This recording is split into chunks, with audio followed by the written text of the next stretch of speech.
Retornamos então com o De Olho no Voto, que acompanha as apurações em todo o país. Neste bloco vão me fazer companhia o cientista político José Álvaro Moisés, o coordenador do Grupo de Análise Internacional da USP, Ricardo Senes, e o coordenador da campanha do PSOL, Maurício Costa. Senhores, muito obrigado pela participação. Antes da gente já estabelecer essa conversa aqui, vamos a mais resultados oficiais com a Andressa Boni. William, já temos agora 1 hora de apuração. Vamos fazer um giro por vários estados, começando pelo Distrito Federal. Por lá, 73,42% de urnas apuradas. O candidato Rodrigo Hollenberg, do PSB, aparece com 45,49% dos votos. Em segundo lugar, o candidato Jofran Frejá, do PR, vem com 27,55% dos votos. Em terceiro lugar, aparece o candidato Agnello Queiroz, que é o candidato à reeleição pelo PT, com 20,18% dos votos. Votos brancos no Distrito Federal, 3,66%, e os votos nulos somam 4,83%. Vamos agora a Minas Gerais. Em Minas Gerais, 9,40% de urnas apuradas. Fernando Pimentel, do PT, em primeiro lugar, com 50% dos votos. O candidato Pimenta da Veiga, do PSDB, com 45,5% dos votos. E em terceiro lugar, Tarcísio Delgado, do PSB, tem 3,66% dos votos. Votos brancos, 8,18%, e os nulos somam 7,83%. Vamos ver como está agora a situação em São Paulo. Em São Paulo, 3% de urnas apuradas. O atual governador de São Paulo, Geraldo Alckmin, está na frente do PSDB, com 60,46% dos votos. Em segundo lugar, aparece Paulo Scaff, do PMDB. Ele tem 21,62% dos votos. E em terceiro lugar, o candidato do PT, Alexandre Padilha, com 14,79% dos votos. Votos brancos somam 7,30% e os nulos 8,91%. Vamos agora para o estado do Rio Grande do Sul. No Rio Grande do Sul, 16,42% de urnas apuradas. Em primeiro lugar, José Ivo Sartori, do PMDB, com 42,72% dos votos. Em segundo lugar, o atual governador, que concorre pela reeleição, Tarso Genro, do PT, tem 30,35% dos votos. E em terceiro lugar, a candidata Ana Amélia Lemos, do PP, tem 22,42% dos votos. Votos brancos no Rio Grande do Sul, 6,05%, e os nulos somam 5%.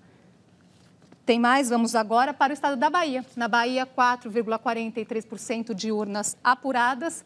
O candidato Rui Costa, do PT, aparece em primeiro lugar, com 47% dos votos. Paulo Souto vem segundo, o candidato do DEM, com 41,76% dos votos. E a candidata do PSB, Lídice da Mata, tem 9% dos votos. Votos brancos na Bahia, 6,95%. E os votos nulos somam 11,34%.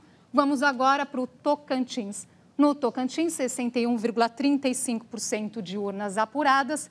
Em primeiro lugar, o candidato Marcelo Miranda, do PMDB, tem 52,1% dos votos. Sandoval Cardoso, que concorre pela reeleição no Tocantins do SD, tem quase 44% dos votos. E em terceiro lugar aparece o candidato Ataídes Oliveira, com 3,39% dos votos. Votos brancos no Tocantins, 2,35%. Votos nulos, 9,56%. Por enquanto, é isso, William. Muito bem, muito obrigado, Andressa. Vamos agora aqui à nossa bancada. Maurício, boa tarde. Agora acho que já boa noite. Boa noite. Boa noite. Maurício Costa, coordenador da campanha do PSOL, não é isso? Uhum. Como é que está... Como você avalia essa corrida agora para o segundo turno? Teremos, finalmente, ou tudo indica que teremos segundo turno, não é isso? Uhum. Para a presidência da República. Claro. Parece que sim. Bom, primeiramente, boa noite aos telespectadores da TV Cultura, boa noite, William, boa noite aos debatedores. Bom, parece que vamos ter segundo turno, o que tudo indica, evidentemente isso já é uma tendência há algum tempo. E o que a gente vê é que esse é um processo eleitoral, que foi marcado... A gente espera que o segundo turno seja um segundo turno de mais debate de ideias, coisa que teve muito pouco nesse primeiro turno, especialmente entre as candidaturas que são consideradas as candidaturas majoritárias, né?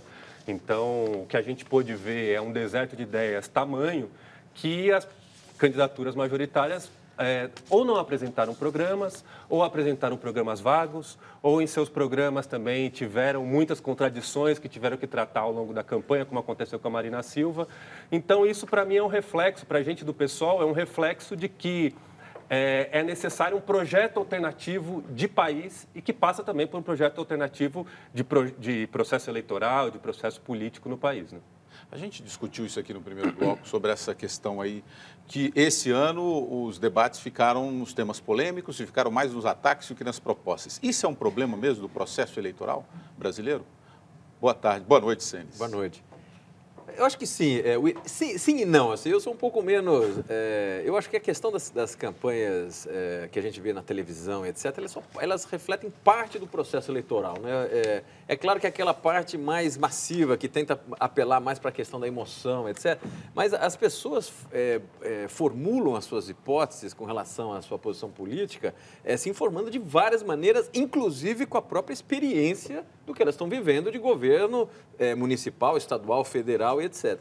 Então, a minha impressão é o seguinte, eu acho que a gente discute os temas no país, talvez de maneira menos organizada do que a gente poderia supor, né? E talvez menos organizadamente do que a gente vê na televisão nesse período de propaganda obrigatória. Agora, é muito interessante como eu sou um otimista com relação a esse processo eleitoral no Brasil. Eu acho que o eleitorado brasileiro tem aprendido muito rapidamente, né? Nós temos 20 anos de processo democrático no país, e você vê um grau de maturidade na questão eleitoral no Brasil muito significativo. Assim. As pessoas punem quando tem problema de corrupção, punem quando a economia não anda, punem quando tem problema de governabilidade. E aí eu acho que tudo isso faz parte do debate dessas campanhas. Talvez é difícil esperar do eleitorado médio uma organização, vamos dizer, do ponto de vista de ideias. Não, esse sujeito é mais keynesiano, esse cara...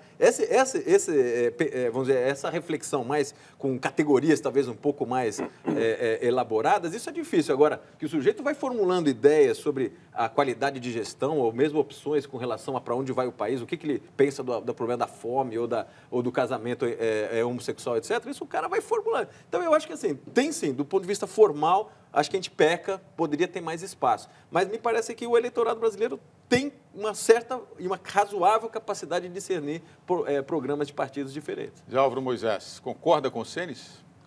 Não, olha, eu estou numa posição aqui no meio até boa desse ponto de vista, porque eu recolho parte do que o meu colega disse, parte do que o Ricardo está dizendo. Eu acho que sim, houve avanços importantes, acho que o Senes tem razão nisso. Agora, tem algumas questões, William, que são da estrutura da legislação eleitoral e do funcionamento do sistema político, que, se não forem enfrentadas, significa eleições em que nós estamos sempre aquém em certos temas. Veja, o Ricardo está dizendo uma coisa importante, né? Em alguns casos, o eleitor pune, por exemplo, quem se envolveu em corrupção. Mais ou menos, não é sempre assim, porque a informação não é suficiente, porque não se sabe com toda clareza a extensão e quem são os personagens. Veja bem, nós estamos vivendo uma situação, desse ponto de vista, absolutamente dramática dessa eleição. A delação premiada, não é? De um dos principais diretores da Petrobras, que foi preso, significa que ele colocou na mesa da Polícia Federal um conjunto de nomes que provavelmente vão estar na etapa seguinte, vão aparecer como envolvidos em corrupção. Eles podem estar sendo eleitos agora. Eu estou dando esse exemplo, bom, e para não falar da delação premiada também do doleiro Youssef, que trabalhou junto com o Paulo Costa, não é? Então, veja, é possível que a gente esteja numa situação em que alguns dos eleitos serão indiciados, vão entrar em processo. Bom, o que isso significa? Significa que o nosso grau de informação ainda é baixo. E eu acho, desse ponto de vista, William, que uma coisa que apareceu no debate anterior, no bloco anterior desse programa, nós temos que enfrentar, que é o problema digamos assim, do equilíbrio, não é? da igualdade da competição eleitoral. Eu acho que essa eleição foi de uma extrema desigualdade, muito forte. Veja, o volume de recursos que a candidata, que é líder do Estado, que é presidente da República, tem todos os recursos da presidência da República para circular pelo país, mostrar obras, etc. Não apenas ela tinha No caso da Marina, 5 vezes mais tempo. No caso do Aécio, 4 vezes mais tempo. Mas o volume de recursos que se colocou na campanha dela é muito maior que o dos outros. Há um desequilíbrio. Eu diria, tudo bem, nós avançamos. Eu também sou otimista com a democracia brasileira, porque não há razão para ser pessimista. Mas tem muita coisa para melhorar na qualidade do sistema. E eu digo isso porque isso repercute no modo como as pessoas comuns, o eleitor, se sente incluído ou não na política. Você que está em casa nos acompanhando pode participar desse debate aqui pelo Facebook, Twitter do Jornal da Cultura, ou então pelo WhatsApp no número 11, que é o código aqui de São Paulo, 97-559-2915. Maurício, você acompanhou essa conversa aqui, inclusive a última fala do Moisés, e ficou querendo dizer algo. Claro. Você também concorda que há um desnível nessa relação financeira entre as campanhas, é isso? Sim. Você aprova, no caso, o financiamento público de campanha? Sim, sem sombra de dúvida. Essa é uma das propostas principais. Sem isso, não existe reforma política, de fato. No bloco anterior, o pessoal estava discutindo aqui também esse dado. Mas eu quero colocar uma coisa em relação ao que o professor Álvaro colocou, que eu tenho muito acordo. A eleição no Brasil, por conta do formato, por conta da forma como ela é organizada, ela ainda é um espelho que distorce um pouco a realidade. Ela não é a expressão da realidade, né? Então, como se justifica que um país que teve a onda de manifestações que teve o ano passado, e não só no ano passado, pós-junho de 2013, teve uma série de outras manifestações no país, setores que voltaram a se organizar, que não estavam organizados, que voltaram a se organizar, como é o caso dos movimentos de moradia, por exemplo, e que tem uma expressão eleitoral que muitos elementos da velha política estão se reelegendo. A gente vai ter depois os dados aí das candidaturas ao Senado, da eleição ao Senado. É impressionante, estava vendo até agora há pouco, como Collor é um que possivelmente vai se reeleger, como Serra, que não é uma novidade na política, é possível que se reeleja aqui em São Paulo, como Tasso Gereissati e vários outros. Esse dado ele é um dado importante para mostrar o seguinte: a desigualdade que acontece no debate eleitoral, ela é uma desigualdade que tem a ver com o tempo de TV, sim, mas tem a ver também com a cobertura das emissoras de televisão. Então, o pessoal teve uma série de problemas com isso, e tem a ver também com a questão do financiamento, né? Com um financiamento tão desigual quanto é esse que a gente está vivendo na campanha, é muito difícil que você alcance o eleitorado do Brasil inteiro com a igualdade na exposição de ideias. No caso do PSOL, particularmente, eu estou muito feliz que a candidatura da Luciana Genro conseguiu entrar num espectro muito amplo, conseguiu cavar muito espaço, especialmente nos momentos onde houve debate de fato, que são os debates das TVs, né?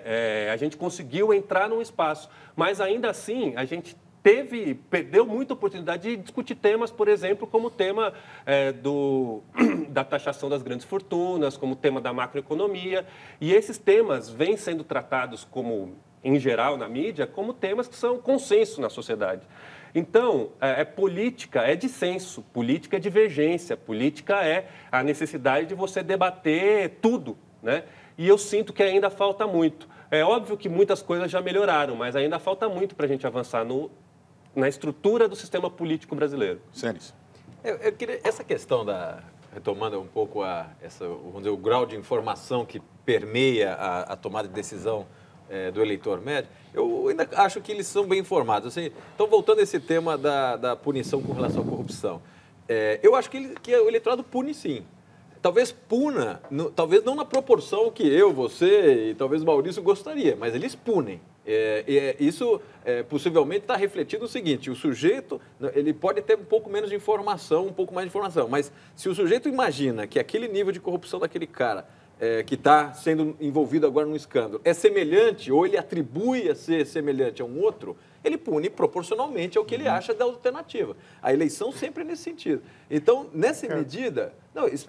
nessa medida é que é o seguinte: a gente tem que prestar atenção de que o eleitorado ele faz juízo de valor com base em experiência concreta que ele vive. Você pode dizer que o nível de informação, de educação média do eleitorado brasileiro é relativamente baixo. Eu vou concordar com você. Agora, de que ele faz um voto alienado, não alienado, eu estou exagerando, vocês não falaram isso, mas muito pouco informado, eu tenho minhas dúvidas. O sujeito tem uma experiência material com relação aos governantes, tá certo? E essa experiência material, o sujeito está refletindo. Então, tem parte do problema, vamos dizer, mais ideológico, que aí sim ele é uma elaboração do ponto de vista político um pouco mais sofisticado, que talvez você possa atribuir que não tem uma sofisticação como a gente tem organizado, talvez nos países europeus, onde o sujeito tem uma visão de mundo mais socialista, uma visão mais social-democrata, e ele vota de maneira mais organizada do ponto de vista ideológico. Agora, me parece que o grande problema, aí por que é o meu argumento? No sentido de que o grande problema para mim, no ponto de vista de informação e de formato eleitoral, não é tanto com relação ao executivo,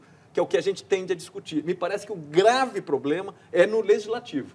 Aí eu vou concordar com vocês, no sentido de que no legislativo é muito mais difícil você punir quem está envolvido com corrupção, porque aí sim o nível de informação é péssimo, porque o sistema não favorece isso. É um sujeito que vota de maneira mais aleatória, porque ele não consegue associar diretamente a performance daquele deputado com relação à experiência específica dele, ou no campo das ideias, ou no campo material. Aí eu diria que é o que a gente precisa focar. No executivo, ao contrário, me parece que o eleitorado brasileiro tem... E quando você vê o perfil dos votos aí nos candidatos principais, você vê que tem um elemento bastante estrutural por trás dessas opções. Deixa eu te contestar um pouco. Por favor. Nas eleições de 2006, no ano anterior, o partido do governo e o presidente da República tinha sido pilhado num dos maiores escândalos de corrupção do país. Eu acompanhei isso com pesquisa. No caso do presidente Lula, acompanhei com pesquisa. Uma boa parte da opinião pública, nas pesquisas, pelo menos o Datafolha, dizia: sim, nós sabemos que o governo está envolvido, que o partido do governo estava envolvido, que o presidente provavelmente...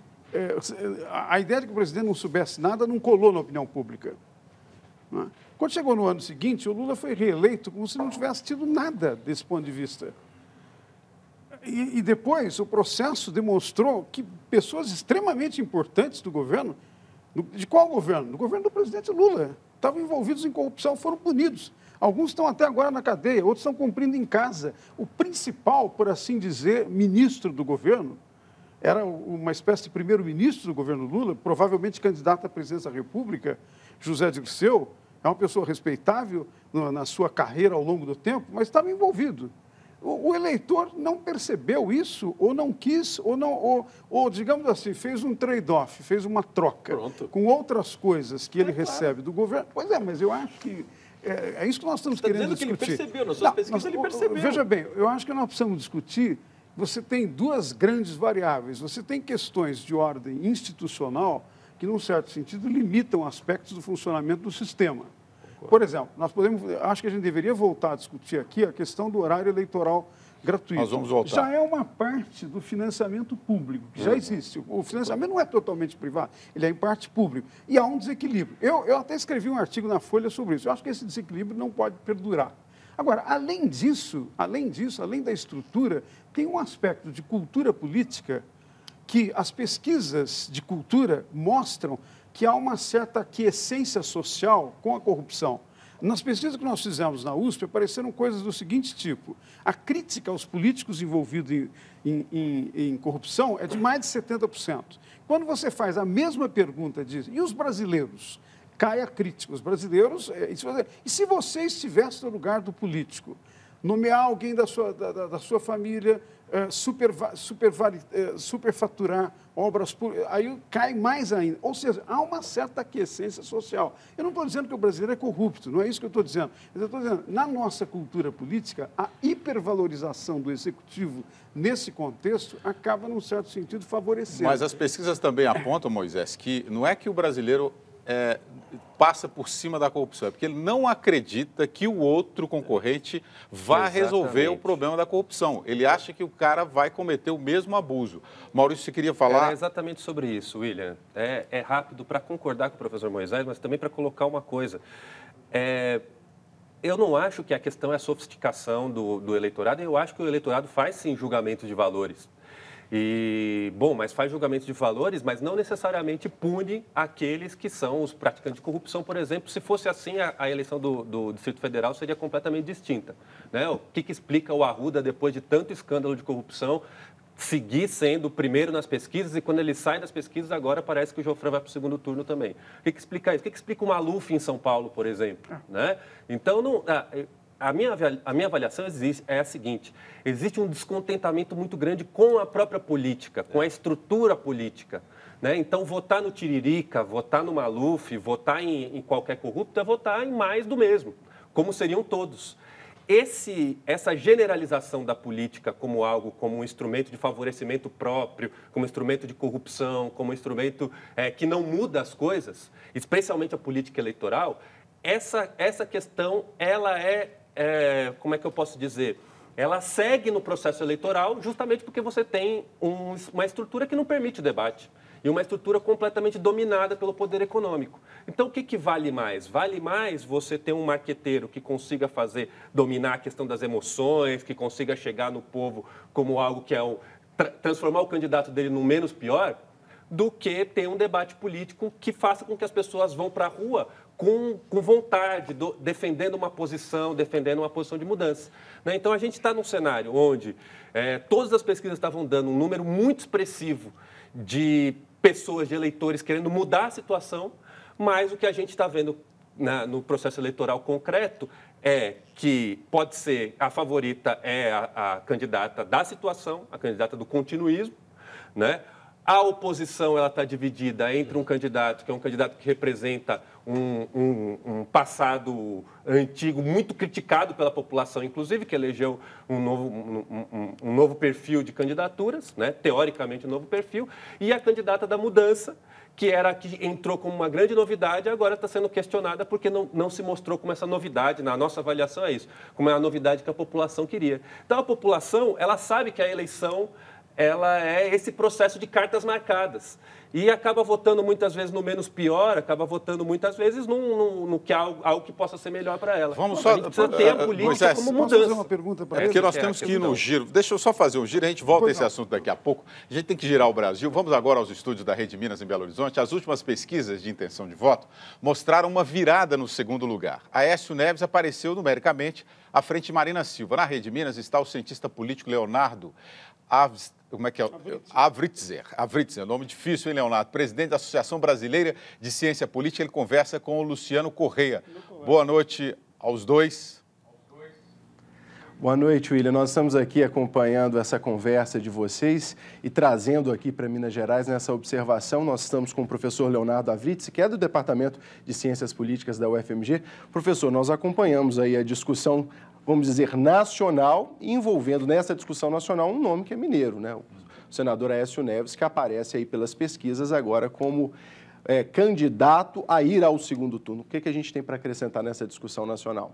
Bom, em primeiro lugar, eu gostaria de me posicionar sobre algumas das questões que foram colocadas no debate anterior, e eu tendo a achar que o eleitor brasileiro hoje, ele está se posicionando em relação a duas coisas. Em primeiro lugar, ele está se posicionando em relação a 12 anos de governo e as mudanças que esse governo foi capaz de fazer. E, em segundo lugar, ele também está procurando ou buscando, de alguma maneira, apresentar ou se posicionar em relação a possíveis alternativas, né? Eu acho que o grande fenômeno desta eleição foi a volatilidade da oposição, ou seja, o PSDB ele fez uma opção por um candidato fora do estado de São Paulo, né? Depois de muitas candidaturas seguidas no estado de São Paulo, ele fez uma opção por um candidato fora do estado de São Paulo, e esse candidato mostrou até algumas semanas atrás, e talvez até hoje, uma certa dificuldade de nacionalizar o seu nome, como também mostrou uma certa dificuldade de penetrar mais fortemente no eleitorado, especialmente da cidade de São Paulo, né? Então, o que é possível dizer em relação à oposição é de que a oposição está dividida em torno de dois candidatos e não apresenta muito claramente uma alternativa. O Aécio Neves provavelmente vai ser o candidato da oposição no segundo turno a se confirmarem as pesquisas até de ontem, né? As pesquisas até aqui, mas evidentemente ele tem dois problemas muito sérios. Primeiro, né, a derrota, que é o que parece vai ser ainda no primeiro turno, do seu candidato aqui ao governo do estado de Minas. E, em segundo lugar, uma dificuldade de nacionalizar o nome dele. E, de certa forma, também o que a gente pode observar é que houve uma curva, vamos dizer, uma volta ao que era o cenário bem inicial ali no início dessa corrida eleitoral, né? Teve a questão da morte do Eduardo Campos, a Marina subiu e o Aécio agora volta mais ou menos para onde ele estava antes dessa...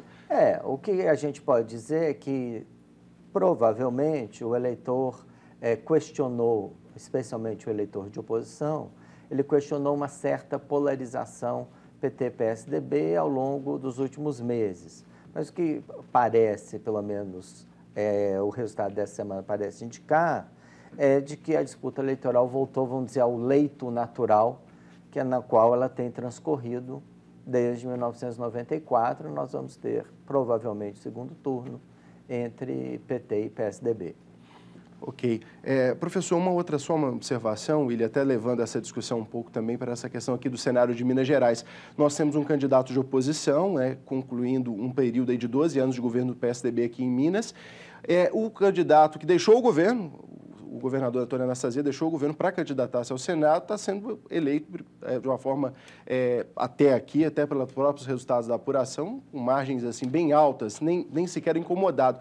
O governo tendo até uma boa avaliação, o governador Alberto Pinto Coelho, mas com uma dificuldade enorme, de certa forma, da colocação do nome do candidato Pimenta da Veiga, que é do PSDB, e o Fernando Pimentel, que é um ministro, ex-ministro, e também candidato do PT, conseguindo até aqui, nesse momento, até já pelas apurações, resolver a eleição no primeiro turno. Uma divergência. Então, esse é um dos problemas que o PSDB vai enfrentar num possível segundo turno, né? O motivo pelo qual o Aécio Neves parecia ser um candidato mais forte do que o José Serra, né, o outro possível candidato no começo desse processo eleitoral, seria a possibilidade de uma vitória eleitoral mais forte no estado de Minas Gerais, né? Na verdade, o PSDB ele tem variado os seus patamares de votação no estado de Minas Gerais.